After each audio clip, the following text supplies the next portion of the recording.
Le Seigneur soit avec vous. Et avec votre esprit. Évangile de Jésus-Christ selon saint Matthieu. Gloire à toi, Seigneur. En ce temps-là, Jésus disait: Malheureux êtes-vous, scribes et pharisiens, hypocrites, parce que vous ressemblez à des sépulcres blanchis à la chaux. À l'extérieur, ils ont une belle apparence, mais l'intérieur est rempli d'ossements et de toutes sortes de choses impures. C'est ainsi que vous, à l'extérieur, pour les gens, vous avez l'apparence d'hommes justes, mais à l'intérieur, vous êtes plein d'hypocrisie et de mal. Malheureux êtes-vous, scribes et pharisiens, hypocrites, parce que vous bâtissez les sépulcres des prophètes, vous décorez les tombeaux des justes, et vous dites: si nous avions vécu à l'époque de nos pères, nous n'aurions pas été leurs complices pour verser le sang des prophètes. Ainsi, vous témoignez contre vous-même. Vous êtes bien des fils de ceux qui ont assassiné les prophètes. Vous donc, mettez le comble à la mesure de vos pères. Acclamons la parole de Dieu. Louange à toi, Seigneur Jésus. Un des trésors de notre Église, c'est qu'en plus de l'incarnation du Fils de Dieu, Dieu qui se fait homme, pour nous montrer le chemin, pour nous sauver, Dieu qui vient toucher notre réalité, mais en plus de l'incarnation de notre Seigneur, un des trésors de notre Église, c'est que nous avons des exemples des personnes qui ont vécu la même foi que nous, des exemples des personnes qui ont suivi le chemin du Christ et qui sont des modèles pour nous. L'Église catholique a comme trésor ce que nous appelons la communion des saints, c'est-à-dire des personnes qui ont vécu leur foi ici, sur la terre, des personnes qui ont éprouvé les mêmes douleurs que nous, les mêmes souffrances, qui ont aussi eu les mêmes joies, les mêmes succès que nous, mais qui ont donné un sens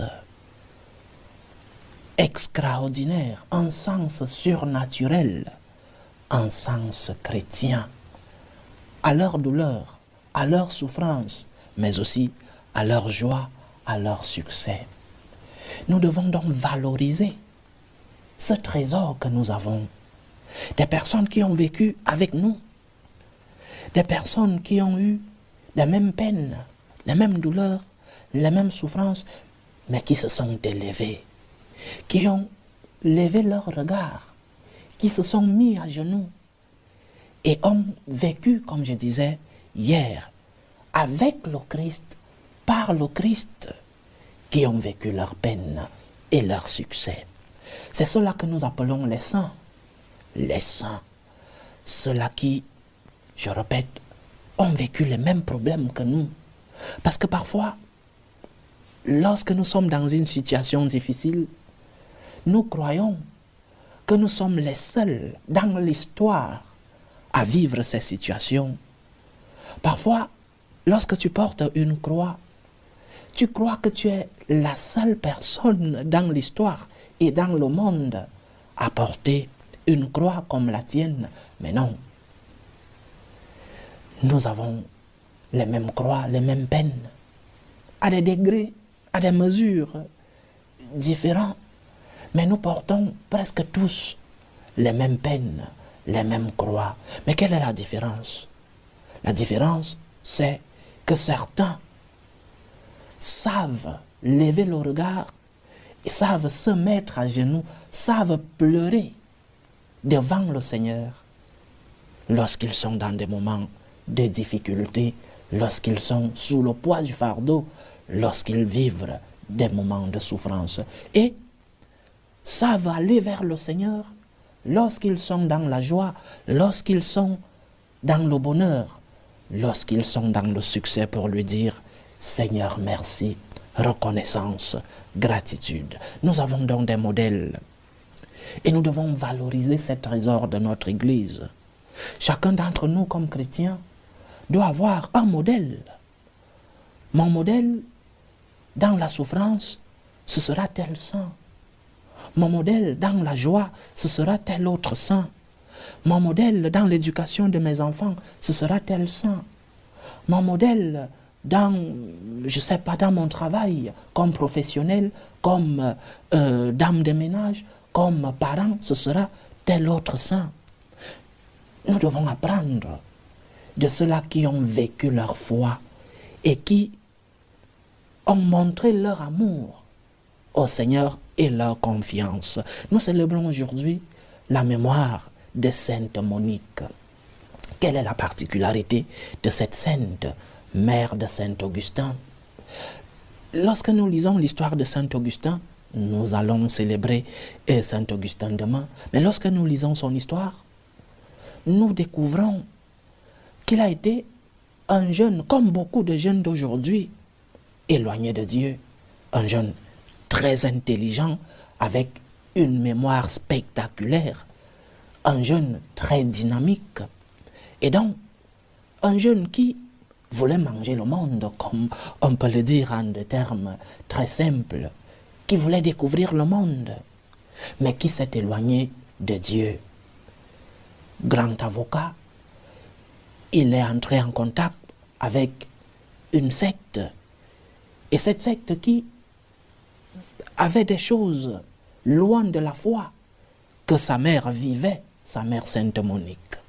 Quelle douleur pour sa mère, quelle douleur pour les parents de vivre une foi, mais lorsque ton fils, qui te voit vivre cette foi et qui reçoit cette foi de toi, lorsque ton fils atteint un certain âge, l'âge du collège, l'âge de l'université, l'âge de sortir de la maison, et donc tu n'as plus le contrôle, ton enfant perd cette foi. Quelle douleur pour les parents, quelle douleur, surtout pour les mamans, dans le cas de Sainte Monique.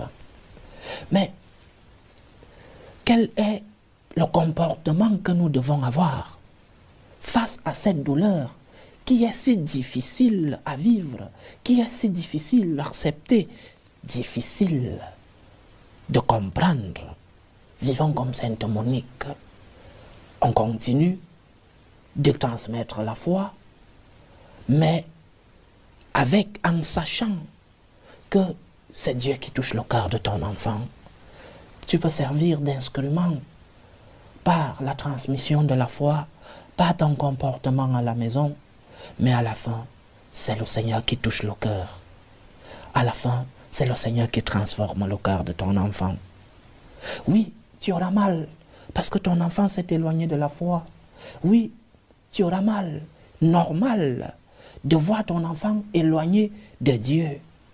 Mais à la fin, c'est le Seigneur qui touche le cœur. C'est le Seigneur qui transforme.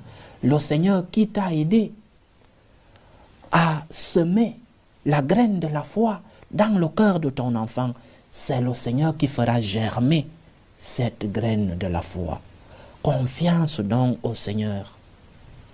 Prière pour tes enfants. Prière pour ceux-là qui se sont éloignés de Dieu.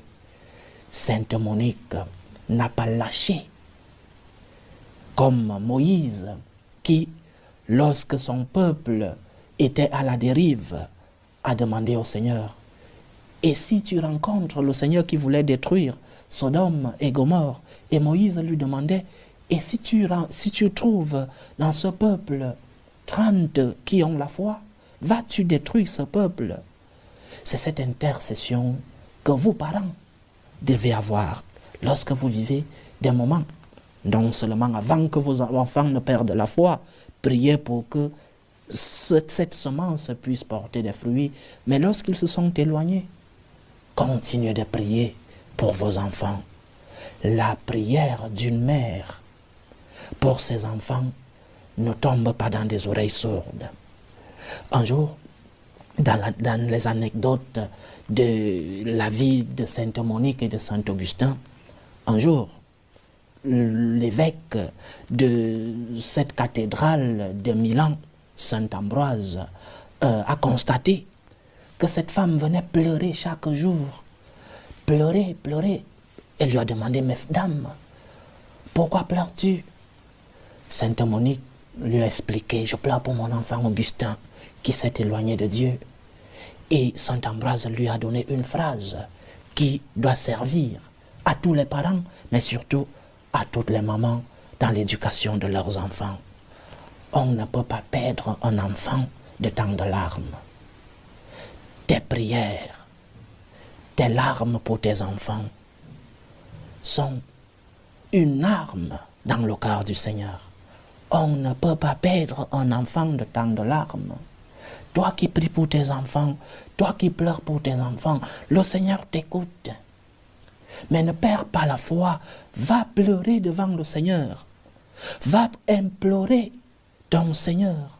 Seigneur, mes enfants, Seigneur, que mes enfants ne s'éloignent pas de toi.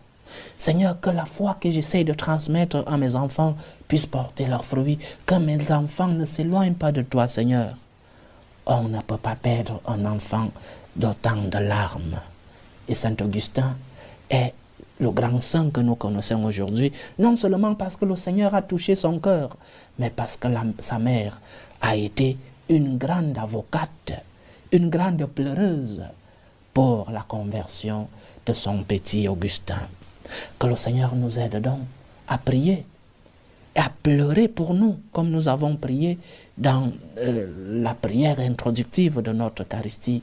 Que le Seigneur nous aide à pleurer pour nos péchés, mais aussi à pleurer pour ceux-là qui se sont éloignés de lui. Parce que les pleurs, les larmes d'une mère, les larmes d'un parent pour la conversion de ses enfants ne tombent pas dans des oreilles sourdes. Le Seigneur sait, lorsqu'il transformera le cœur de ton enfant, c'est lui qui a semé la graine. Il t'a juste utilisé comme un instrument. Il saura faire germer cette graine et que cette graine puisse porter des fruits. Que Sainte Monique intercède pour toutes les mamans qui pleurent pour leurs enfants.